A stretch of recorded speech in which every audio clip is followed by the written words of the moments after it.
హడావిడిగా తీసుకొచ్చి మళ్ళీ హాస్టల్లో చేర్పించారు. ఇక్కడ మీరు చూశారు చెట్టు కింద అమ్మాయికి క్యాండిలా కూడా తీయలేదు. యాక్చువల్గా ఎప్పుడు తీస్తాము, పేషెంట్ మంచిగా అయినాక ఆ క్యాండిలా తీసేసి స్టేబుల్ అయినాక ఇంటికి పంపిస్తారు జనరల్గా. అంటే మేము వస్తున్నామని చెప్పి అమ్మాయికి క్యాండిలా కూడా తీయకుండా హడావిడిగా తెచ్చి ఇక్కడ చెట్టు కింద కుర్చీలో కూర్చోబెట్టి తీస్తా ఉన్నారు. ఎందుకంత భయము అంటున్నా, ఎందుకు దాచిపెట్టే ప్రయత్నం చేస్తున్నారు అంటున్నా. దాచిపెట్టడం ద్వారా కాదు కదా, సమస్యను పరిష్కారం చేయండి, పిల్లలకు మంచి భోజనం పెట్టండి. ప్రతిపక్ష నాయకులు వస్తున్నారనో ప్రతిపక్ష శాసనసభ్యులు వస్తున్నారనో పిల్లల్ని హాస్టల్లో పంపించడం కాదు కదా చేయాల్సింది. ఇలా ఈ రాష్ట్రంలో ఎక్కడ చూసినా ఇవే సంఘటనలు జరుగుతూ ఉన్నాయి. ఇదే నాగర్ కర్నూలు జిల్లాలో నిన్నగాక మొన్న పెద్ద కొత్తపల్లి హాస్టల్లో మరి విషపూరితమైన ఆహారం తిని పిల్లలు ఆసుపత్రి పాలయ్యారు. జగిత్యాలలో 2 రోజుల క్రితం ఆసుపత్రి పాలయ్యారు. భద్రాద్రి కొత్తగూడెం జిల్లాలో ఆసుపత్రి పాలయ్యారు.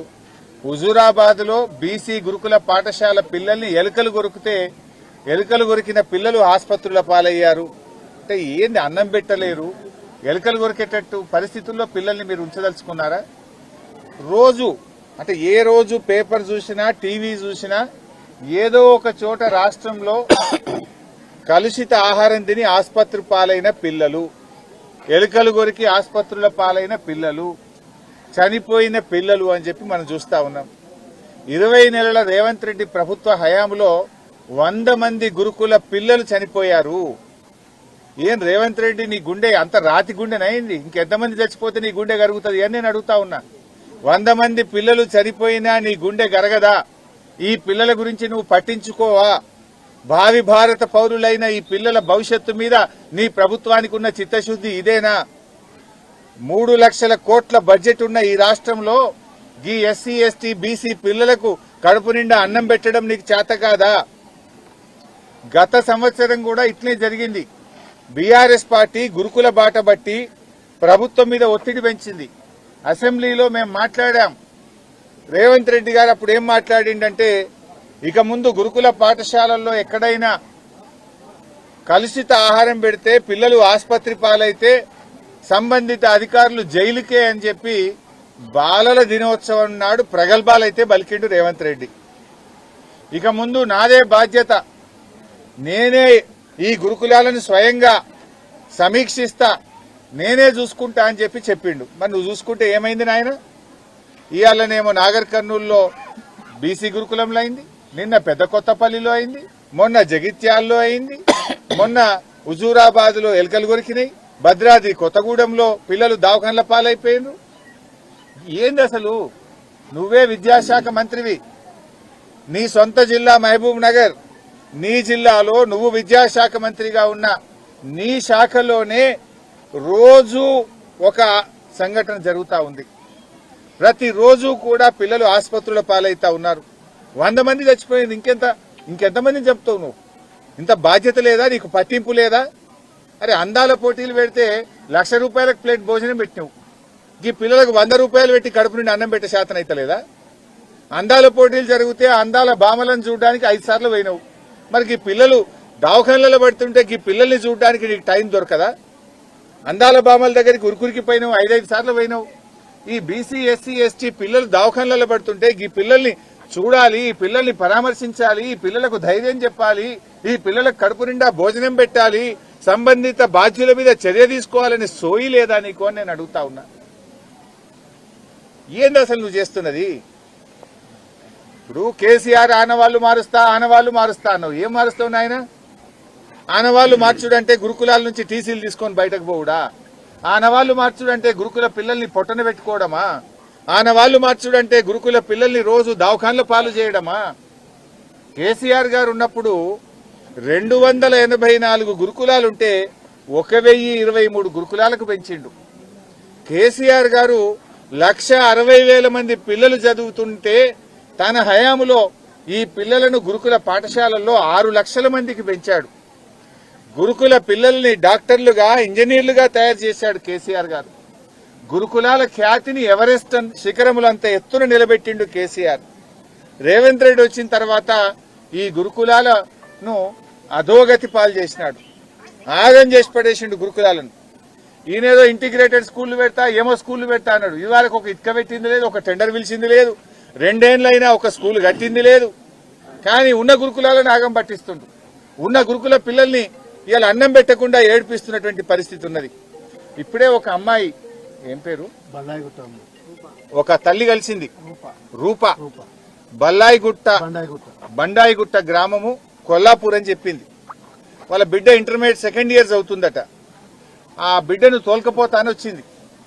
నిన్న నా బిడ్డ ఈ హాస్టల్లో కలుషిత ఆహారం తిని వామిటింగ్స్ అయినాయి, కడుపు నొప్పి లేసింది, మోషన్స్ అవుతున్నాయని బిడ్డ ఫోన్ చేస్తే ఆ అమ్మాయిని తీసుకుపోదామని వచ్చాను. పొద్దున టిఫిన్ పెట్టారు. ఇలా మెనూ ప్రకారం పెట్టాల్సిన టిఫిన్ ఏంది? ఇలా పూరి చపాతీ పెట్టాలి. పెట్టింది ఏంది? అన్నం సాంబార్ పెట్టిందట. ఆ సాంబార్లో కూడా పురుగులు వస్తే నా బిడ్డ తినలేదట సార్. ఇవాళ పొద్దున కూడా సాంబార్లో పురుగు వచ్చిందని చెప్పి ఆ రూప అనే తల్లి చెప్తా ఉంది. ఈరోజు నిన్న మధ్యాహ్నం సంఘటన జరిగింది. కనీసం తెల్లారన్న మంచిగా పెట్టారా? మెనూ కూడా ఫాలో గారా? ఇవాళ మెనూలో పెట్టాల్సింది పూరి, పెట్టింది అన్నం సాంబారు. ఆ సాంబార్లో పురుగులు వెళ్ళినాయి, నా బిడ్డ తినకుండా ప్లేట్ కింద పడేసింది సార్. ఇట్లయితే ఎట్లా సార్? హాస్టల్ బాగలేదు, తిండి పెట్టలేదు చక్కగా, చదువులు బాగున్నాయి అన్నది. ఏమాట కామాట ఉన్న నిజం చెప్పాలి. చదువు బాగానే ఉంది కానీ తిండి చక్కగా లేదు, నీళ్లు రావడం లేదు, బాత్రూంలకు పోతే కక్కస్తున్నది, వామిటింగ్స్ వస్తుంది. ఎప్పుడైనా పోయి మేము చూడడానికి పోతే అసలు నిర్వహణ ఏమాత్రం బాగలేదు అని చెప్పి తల్లులు ఒకవైపు బాధపడుతున్నటువంటి పరిస్థితి ఉన్నది. మేము రేవంత్ రెడ్డిని ఒకటే డిమాండ్ చేస్తున్నాం, మాటలు కాదు చేతలు కావాలి. నువ్వు అంత మాటలే ఎక్కువనే. నువ్వేమన్నావు, ఈ తాప ఎక్కడన్నా ఏదైనా హాస్టల్లా కలుషిత ఆహారం పెడితే సీదా జైలుకే పంపుతాను. ఏం చర్యలు తీసుకున్నావు ఆయన? రోజు అసలు కలుషిత ఆహారం తిని ఆసుపత్రుల పాలు కాని రోజు ఒకటి ఉన్నదా? ఏ జిల్లానన్నా ఉన్నదా?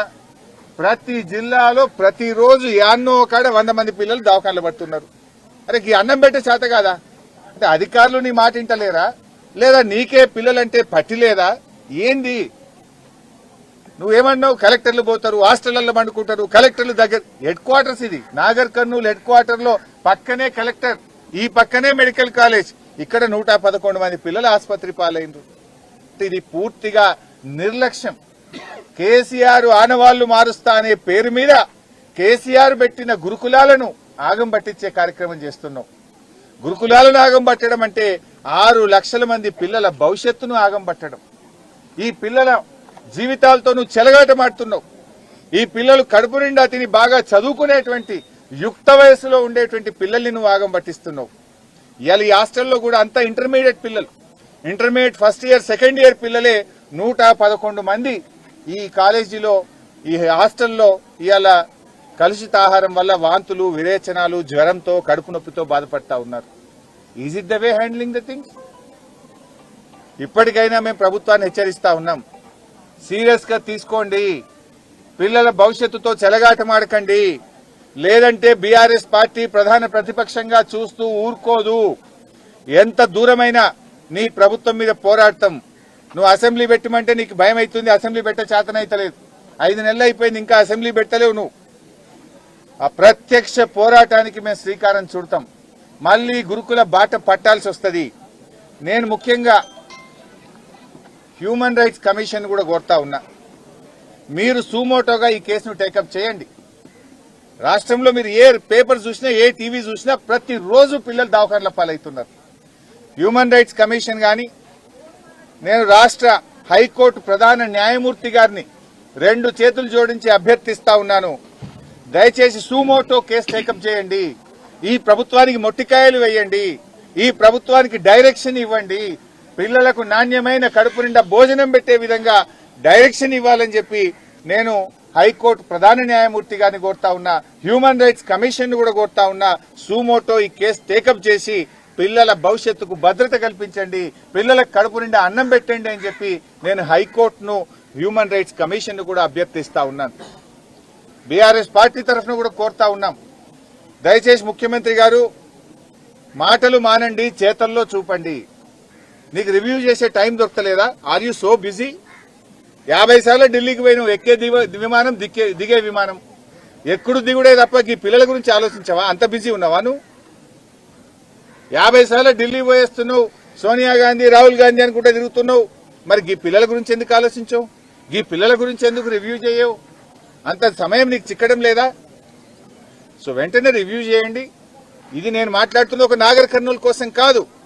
ఈ రాష్ట్రంలో అన్ని గురుకులాల్లో పిల్లలకు నాణ్యమైన భోజనం పెట్టండి. చాలా చోట్ల పిల్లలకు కాస్మోటిక్ ఛార్జెస్ రాలేదు. బీసీ హాస్టళ్లలో బెడ్షీట్స్ రాలేదు. పిల్లలకు ఇంకా కూడా చాలా చోట్ల ట్రంక్ బాక్సులు గాని ఈవెన్ బట్టలు కూడా చాలా కొన్ని హాస్టళ్లలో రాలేదు. ఇలా ప్రభుత్వ పాఠశాలల్లో నీ హయాంలో విద్యార్థుల సంఖ్య తగ్గుముఖం పట్టింది.